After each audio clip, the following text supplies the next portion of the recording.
Hi, Sean Huxter here. Welcome down the Mighty Max rabbit hole.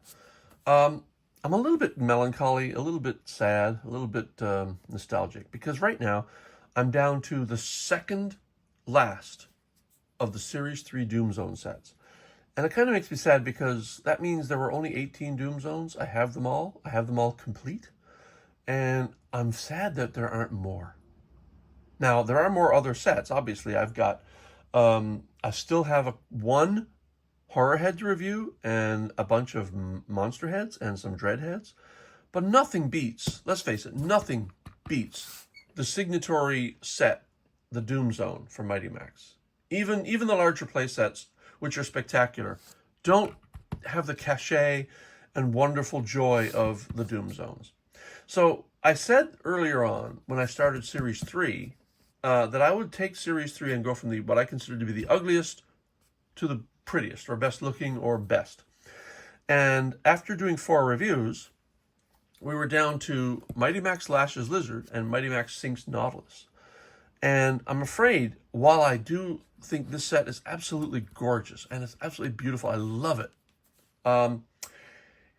it is only slightly edged out by Nautilus for reasons I'll get into when I do my next review, which will be Mighty Max Sinks Nautilus. Or, if you follow the UK, Mighty Max Sinks Sea Slug, which we'll explain that discrepancy a little bit later too.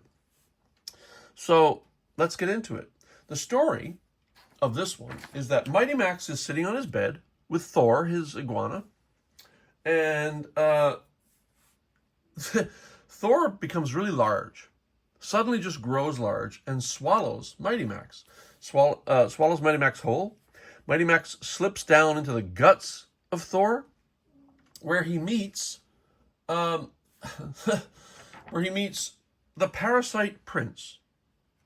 Okay, explain that. I don't know. So he meets the Parasite Prince, who then tries to, of course, kill Max. He orders his pet Ulcer to kill Max. Ulcer tries to spray Max with some gastric fluid or something very toxic.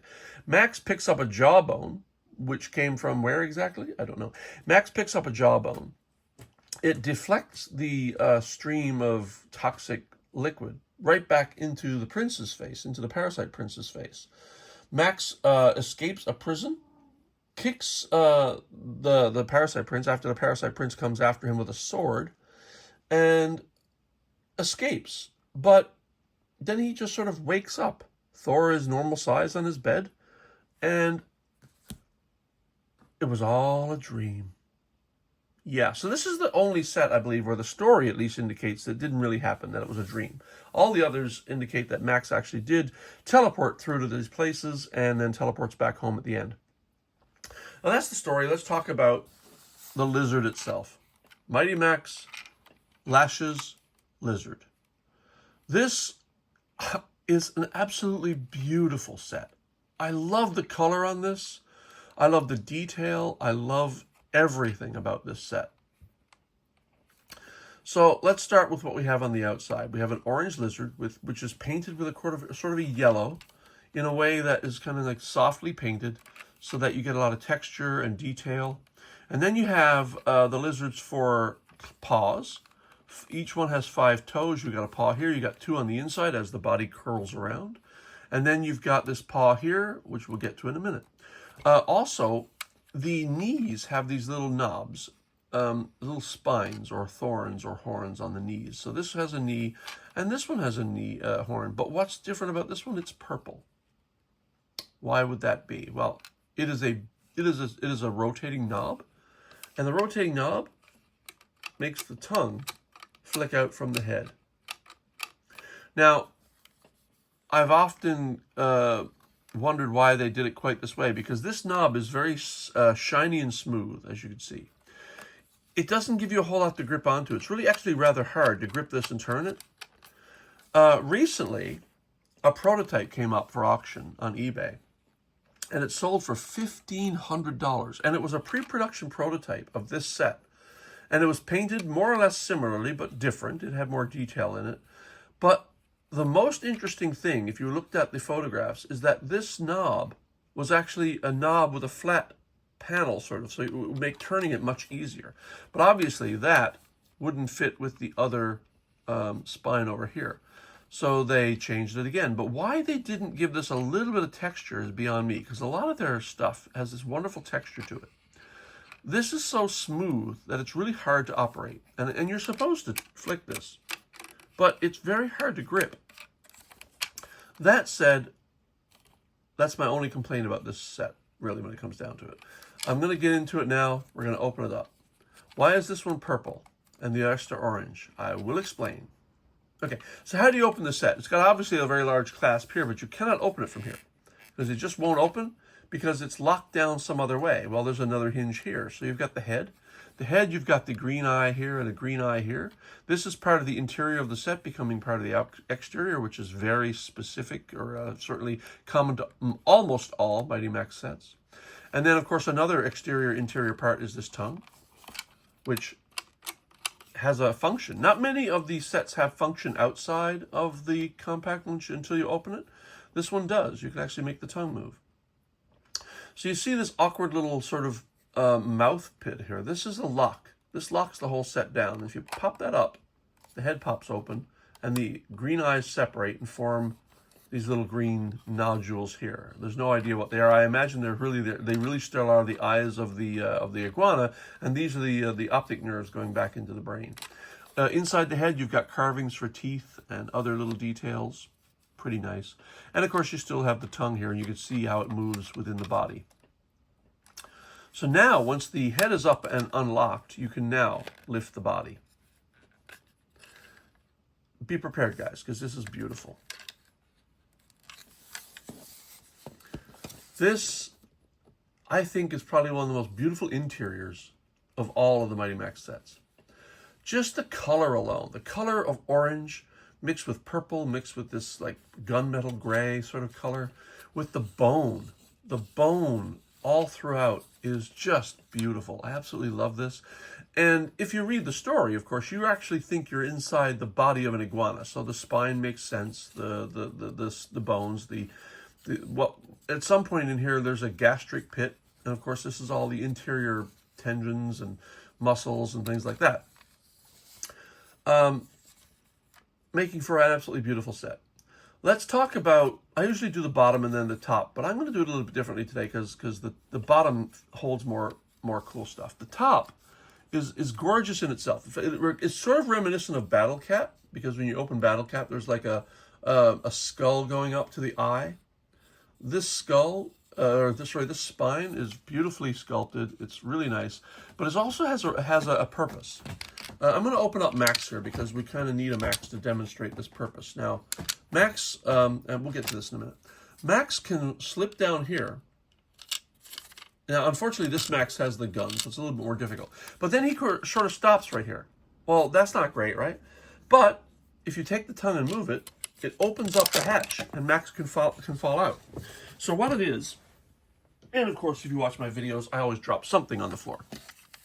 I'm going to do this off camera because I don't want you to see the shit. It's a bit of a spoiler. All right, so what happens is, if you look in here, it's kind of hard to see, but this actually is a stopgap.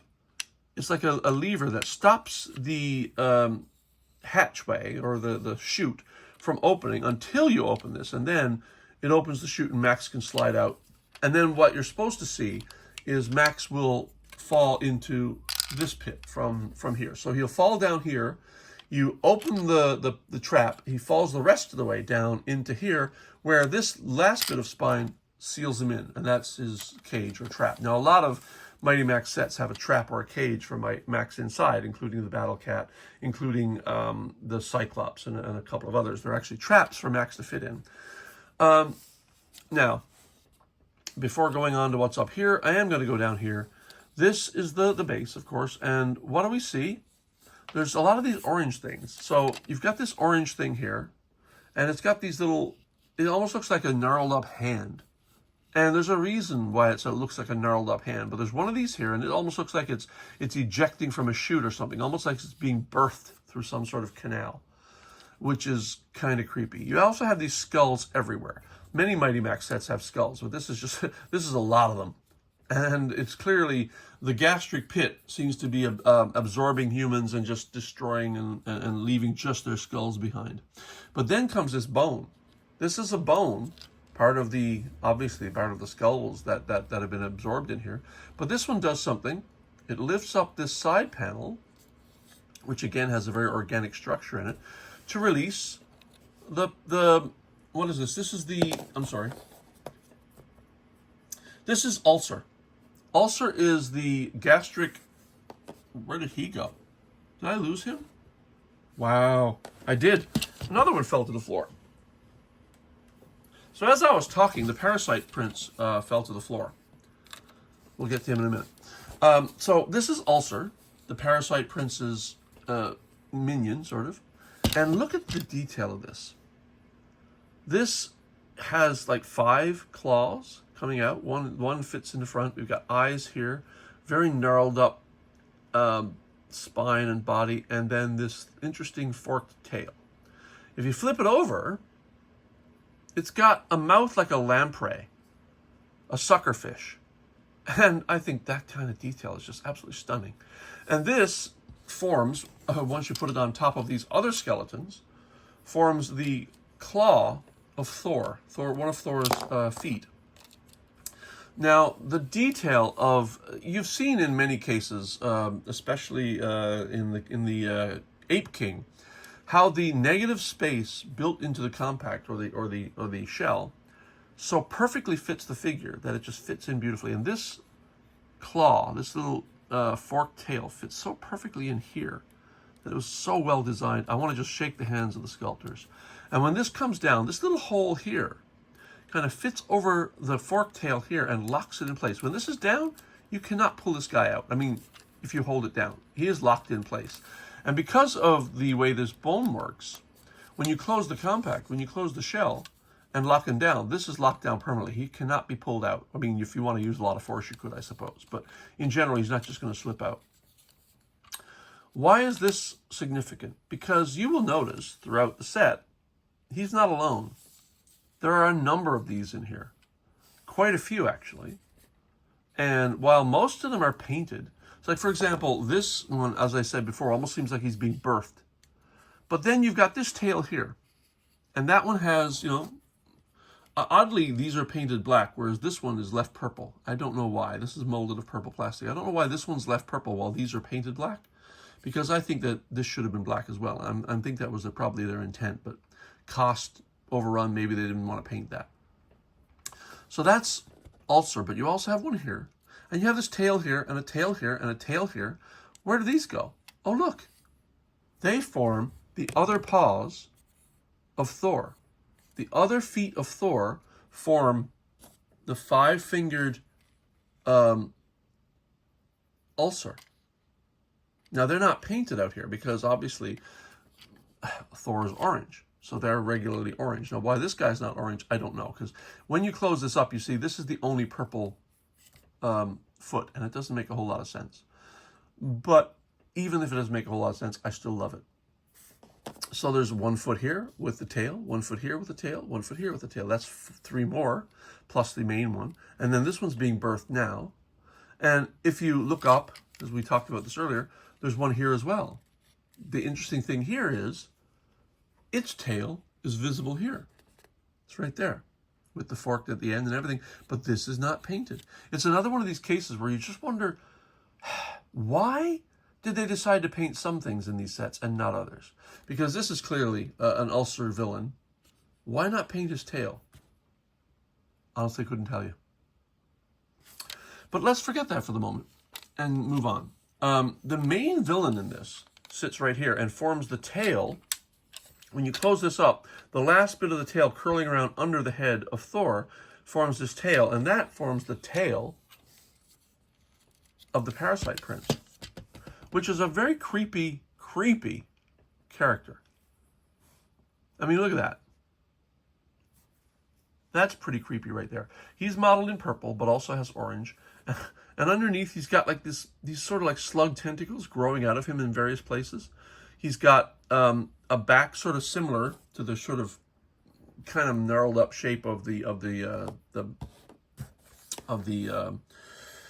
The ulcers. Yes, losing my mind. Okay, so other than that, you've got this tail, but the tail is on a rotator, so the tail can rotate. And it can go up like a scorpion or down or whatever you want. It needs to be down to fit back into the case. And then, of course, it's very humanoid in its face. And it's got a sword, kind of not really clearly molded, but the cartoon talks about a sword, and he swings a sword, and this is clearly a sword, even though they didn't paint it. And he's got just these weird kind of tentacles growing out of him. And he is the main villain in this set. So let's pop him back in place. He goes into the gastric pit and fits beautifully, and his tail comes down to align with Thor's tail through this sluice here. And then you open this back up again. You can do it with the bone, or you can just flip them up with your fingers. The ulcer fits right back in here where the negative space makes the tail fit so perfectly. And then this closes. Whoa. He does kind of fall out until you close this on him. Now, I don't know quite why this hole is here.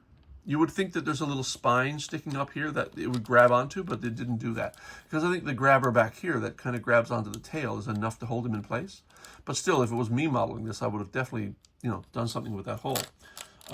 Put a little horn on him or something that just locks him firmly in place. But no danger. He's well locked in place too.